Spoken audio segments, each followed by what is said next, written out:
Yes. Dr. Mindy in the house. All right.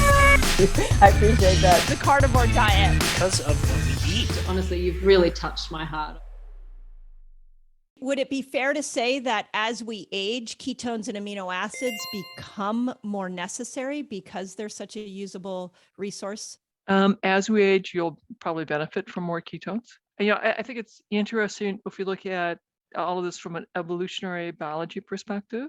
Our ancestors, 6 million years ago, were much closer to the primates. We begin to separate. We started eating more animal proteins. We are still having a lot of greens, a lot of relatively non-starchy vegetables. We gradually eat more animal proteins. We're eating long bones. We're having bone marrow and brains and shellfish. And we have to work incredibly hard to get our food. Mm-hmm. The men in the clan run down big game by endurance, which might take all day.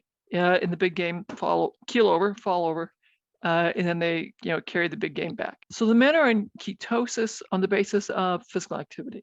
The women in the clan are probably also in ketosis on the basis of physical activity, although they're only traveling maybe 2 miles from the campsite.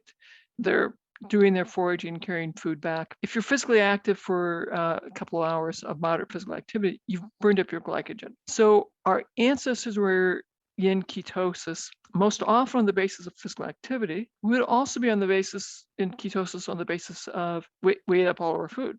Right. So, yeah. we don't have food on hand. That's why we had to go out and do our work together. We get our food and then we get to eat probably a higher protein diet, some fat, probably a fair amount of leafy greens and perhaps some root vegetables that are dirty. And occasionally we get to have berries in the fall. And so we go from a fat burning state to a fed state. So there's a fair amount of metabolic switching going back and forth. And probably the spontaneous mutations that occur that make us more efficient in switching between the burning ketones and the fed state that offer survival advantage from being able to switch back and forth easily increase in our genome. That's how we survived. Then our species shows up 250,000 years ago. Between then and now, about 64,000 generations. In most of that time, I had lots of physical activity. I had to work really hard to get your food. Then you'd have enough food to eat. You'd eat, and then you'd have to go back out and work really hard to get your food again.